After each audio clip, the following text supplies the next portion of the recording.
Bonjour à tous, eh bien aujourd'hui on va vous présenter un nouveau leurre, une nouveauté. Il s'agit du Craft Shad et c'est un leurre qui apparaît en cours de saison, donc c'est quelque chose qui arrive dans vos magasins là incessamment sous peu. Et c'est un leurre très typé finesse avec une queue très effilée, donc très typé drop shot vertical. Et j'avais besoin d'un mec un petit peu plus calé que moi pour en parler et tester ce leurre. Donc je suis allé voir Fabien. Salut Fabien. Salut. Et je lui ai demandé de tester une demi-journée le leurre. On verra si on fait du fiche ou pas. Mais pour qu'à la fin il nous donne ses impressions sur ce Craft Shad et que l'on en sache un petit peu plus sur son utilisation. Donc on va commencer, je crois que tu as repéré un pont un peu plus haut. D'accord. Et je vais te filmer pendant que tu testes le leurre pour la première fois. Ouais. C'est parti. Bon courage.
On va essayer ce coloris là, pailleté or, j'aime beaucoup.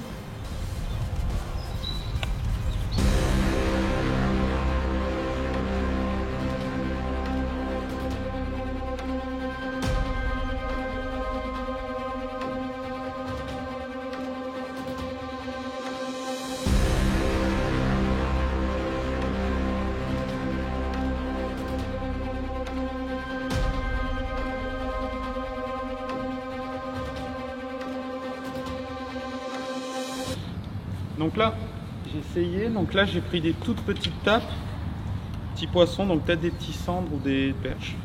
Enfin, c'est assez dur, donc là je vais passer sur l'autre canne. Donc la medium game, 1m98, 7,23. Assez fast, mais assez light quand même. Donc quand pêche verticale, petit grammage, 7, 10, voire 14, elle est super bien. Moi j'aime bien les cannes un peu douces. Et en plus, pour le drop, en linéaire ou en vertical, elle est bien. Donc c'est une canne assez polyvalente. Et j'ai hâte de l'essayer. Je vais me mettre au drop. Donc on va essayer de pêcher au drop. Donc là, le vent s'est un peu levé. Donc je vais monter mon grammage. Donc drop, 2 hameçons. On n'est pas obligé. Mais là, ça accroche pas trop. Donc on va essayer de faire ça tranquillement. Donc on va essayer ces petits Craft Shad. Toujours. Donc je vais mettre 2 coloris.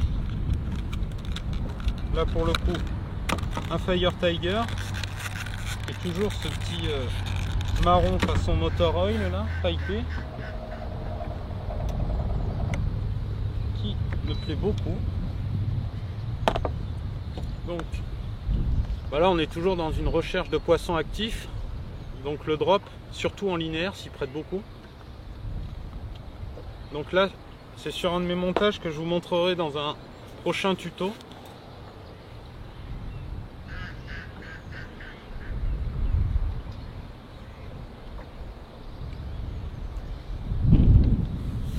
Et donc voilà.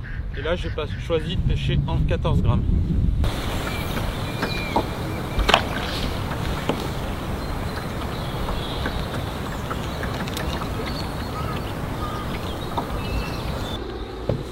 Ouais, sans surprise, la canne est vraiment bien là. Une action vraiment, même quand on met des tirets un peu sèches, la pointe plie bien. J'aime beaucoup les cannes un peu fast mais en même temps un peu soft. Du coup, elle est assez puissante. Du coup, cette canne verticale, même drop, super bien. Du coup, j'ai même monté mon drop shot directement avec une agrafe sur le bas de ligne. Du coup, comme ça, je vais basculer très rapidement sur de la verticale quand j'en aurai envie. Surtout là où on pêche vraiment pas très profond. On est dans moins de 9 mètres d'eau.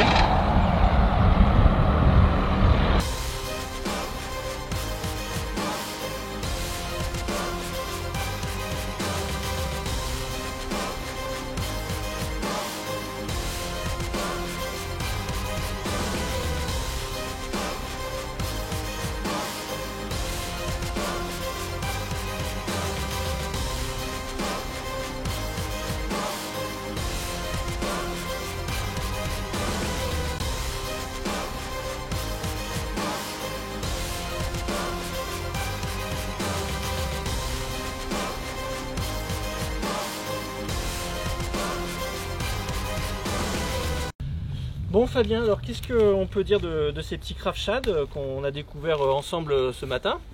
J'ai vu que tu avais pas mal essayé de pêcher drop shot avec. Ouais, drop shot, même vertical. Bon là aujourd'hui ça se prête pas trop à pêcher en linéaire, mais c'est intéressant aussi. En fait, je dirais que pour parler un peu du leurre, donc l'intérêt c'est que même à faible vitesse de dérive ou si on lance ramène ou même à la descente, il pêche parce que déjà toute sa partie arrière est très fine, matière super souple, et du coup même à très faible vitesse ça pêche extrêmement bien. Donc tous les pêcheurs de vertical pour le cendre, perche, pêcheurs en linéaire, pêcheurs drop, ou même quand on cherche à pêcher de la descente, c'est vraiment un shad qui pêche très bien, même avec un tout petit grammage, parce que des fois certains shads il faut du poids pour les tirer vers, vraiment pour que ça pêche fort. Et là même avec un grammage très light, ça marche très bien. Ouais, c'est ce que j'ai noté, hein. J'ai regardé, tout à l'heure j'ai pris une canne quand même pour essayer un petit peu. Et effectivement, il a quasiment aucune portance, donc on peut pêcher beaucoup plus léger. Carrément. Et effectivement, il a l'air de se mettre en action à très faible vitesse, donc pour la pêche verticale en particulier, évidemment, ça va être super. Alors il y a deux tailles. Donc la petite taille est vraiment très drop shot. Là, je vois 7 cm, un tout petit peu plus de 7 cm. Et la grande taille fait quasiment 9 cm. Alors bon, moi j'ai une préférence pour la grande taille. Niveau coloris, j'ai vu que tu en avais repéré un quand même qui avait l'air de bien t'inspirer. Ouais. Qui est celui-ci. Alors d'ailleurs je cherche le nom du coloris. Donc ça, un peu type Motoroil pailleté or. C'est ça. Là c'est la petite taille. Mais du coup je trouve ce coloris assez passe-partout. Mais après il y a les classiques, hein, on va dire. Donc un foncé, un perche, version naturelle, un autre gardon naturel et un Fire Tiger. Donc là on va dire qu'on trouve 99% des situations. Moi j'aime beaucoup le coloris perche. Et puis là il y a un coloris imitation naturelle, gardon là qui me paraît roche, voilà, gardon qui me paraît vraiment sympa aussi. Donc moi ça serait plutôt ces deux là pour mes eaux. Mais le petit Motoroil là, ouais, ça a l'air... Ouais, carrément. Moi en tout cas c'est un coloris naturellement qui m'attire. Après l'un des autres intérêts c'est qu'on a une queue qui est quand même assez solide. Et tu m'as parlé tout à l'heure que ça serait un shad qui serait assez abordable en prix, donc c'est intéressant. Ouais. Donc du coup ça permet des fois, ça arrive des journées où on a des activités, des frénésies de perche ou de cendres ou de petits cendres, voire de black bass, où toute la journée sur certains shads, on remonte, on a une touche, la queue coupée, la queue coupée, la queue coupée.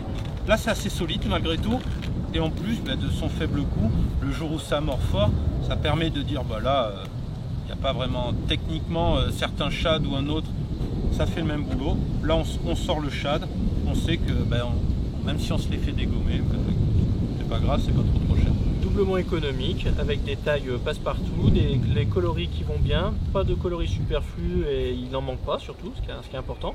Peut-être qu'on peut regretter qu'il n'y ait pas un blanc, tout simplement. Ouais, ou même une taille un peu plus grosse.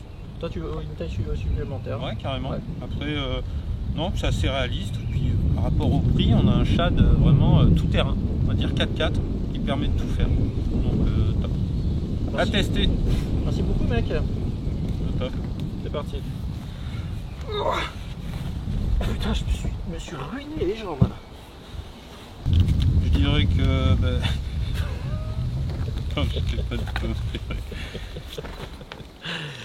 Alors, je ferai un plan de coupe, vas-y.